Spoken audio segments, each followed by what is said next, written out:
I loved Brian De Palma.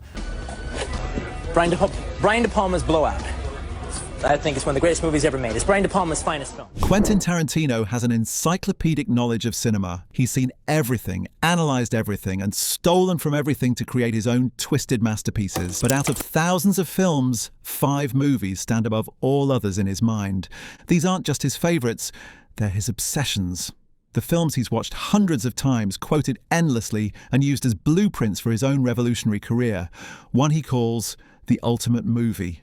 Another made him realise what true filmmaking could be. The most shocking, he uses it as a relationship test. This is the DNA of Tarantino's genius, the 5 films that shaped the most influential director of the last 30 years.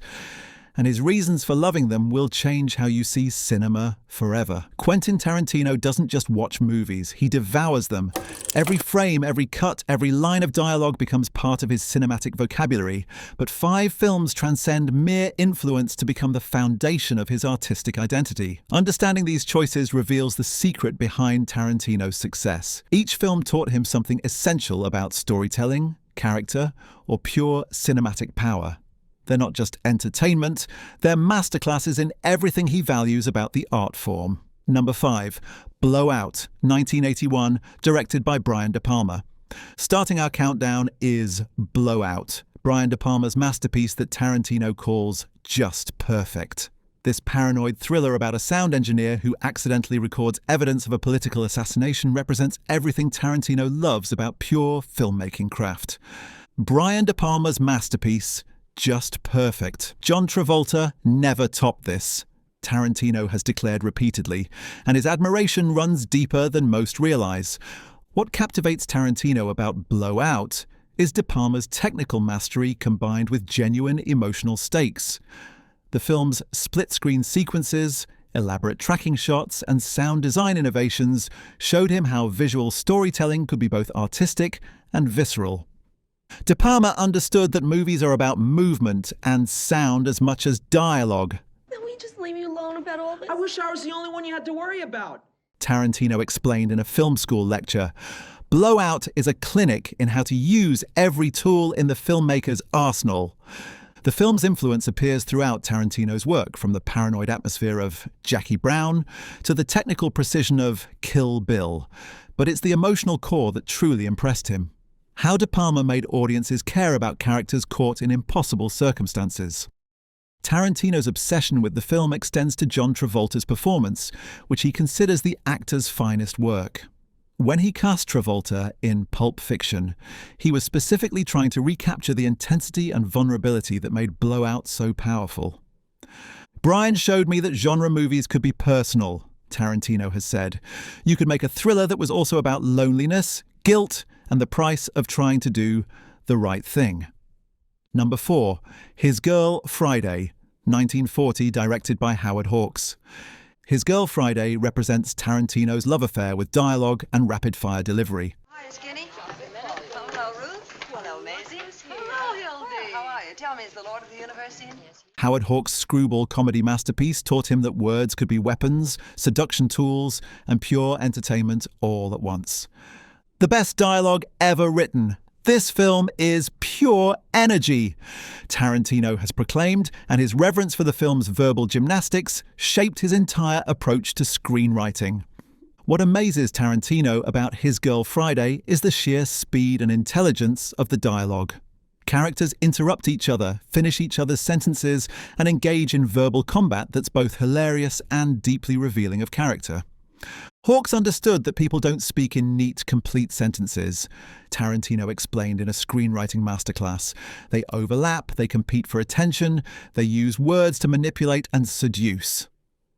That's real dialogue. The film's influence is obvious in every Tarantino script, from the overlapping conversations in Reservoir Dogs to the rapid-fire banter in Pulp Fiction. He learned that dialogue doesn't just advance plot, it reveals character, creates rhythm, and generates pure cinematic energy. But it's the film's sexual tension that truly captivates him.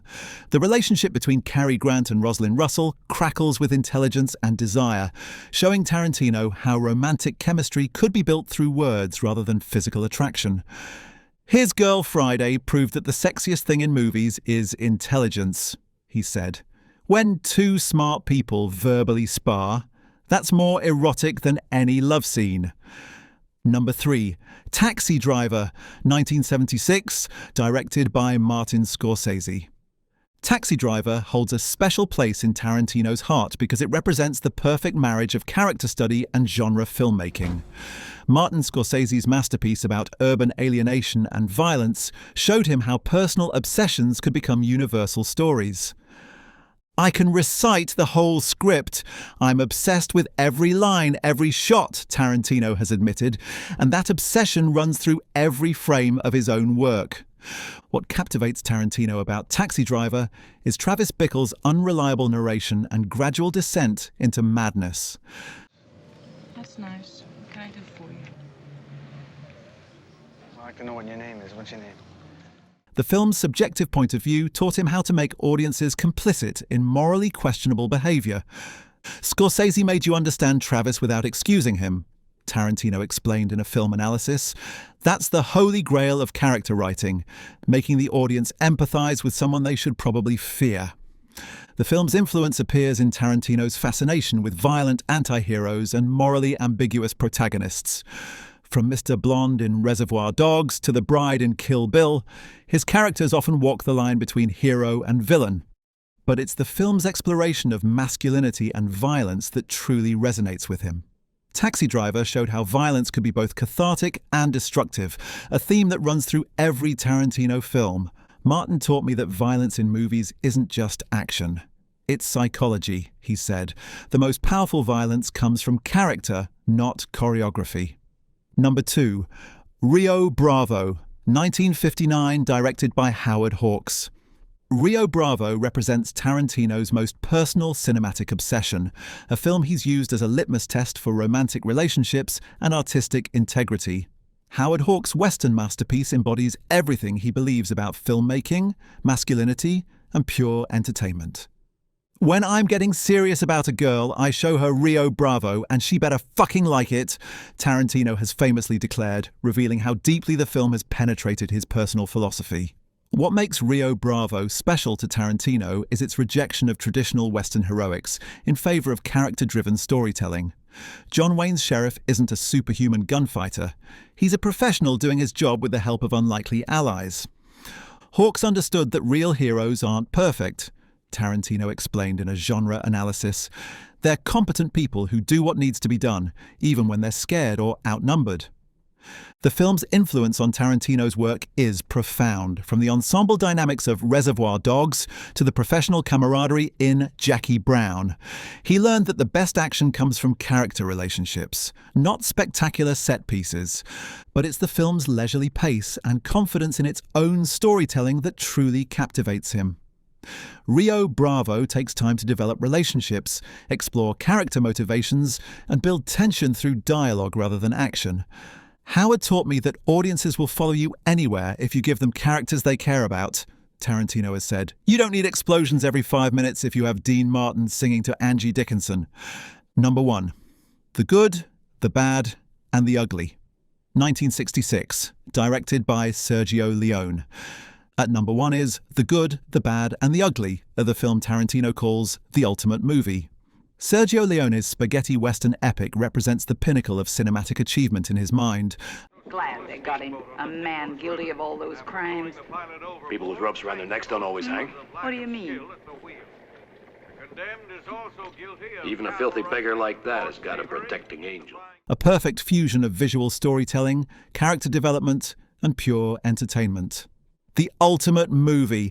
If I were stuck on a desert island, that's the one I'd want, Tarantino has declared repeatedly, and his reasoning reveals everything about his artistic philosophy. What makes Leone's film ultimate for Tarantino is its complete mastery of cinematic language. Every shot is composed like a painting, every cut serves the story, and every moment builds toward the legendary three-way standoff that defines cinema itself. Leone understood that movies are a visual medium first, Tarantino explained in a masterclass. He could tell entire stories without dialogue, just through faces, landscapes, and Ennio Morricone's music. The film's influence on Tarantino's work is total and complete. From the chapter structure of Kill Bill to the tension-building techniques in Inglourious Basterds, every Tarantino film bears Leone's DNA, but it's the film's moral complexity that truly captivates him.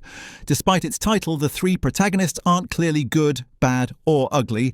They're all morally ambiguous characters pursuing their own interests in a chaotic world. Sergio showed me that westerns could be about more than cowboys and Indians, Tarantino has said. They could be about greed, survival, and what people will do when civilization breaks down. The film's epic scope and operatic emotions taught Tarantino that movies could be both intimate character studies and grand spectacles. It's a lesson that appears in every film he's made since discovering it as a young cinephile. The good, the bad, and the ugly is why I became a filmmaker, he's admitted. It showed me that movies could be art, entertainment, and pure cinematic joy all at the same time. Quentin Tarantino's 5 favourite movies reveal the DNA of modern cinema's most influential voice. These films didn't just entertain him, they educated him, showing him how dialogue could crackle, how violence could have meaning, and how pure visual storytelling could create emotions that words never could. But perhaps most importantly, these 5 masterpieces taught him that great movies come from passion, not calculation. Each film represents a director's personal obsession transformed into universal art, a lesson that appears in every frame Tarantino has ever shot. Understanding these influences reveals why Tarantino's films feel both familiar and revolutionary. He's not just making movies, he's continuing conversations started by Hawks, Leone, Scorsese, and De Palma, adding his own voice to cinema's greatest ongoing dialogue. We are committed to releasing 2 videos a week. Like, share, subscribe, and hit the bell icon for more film lore.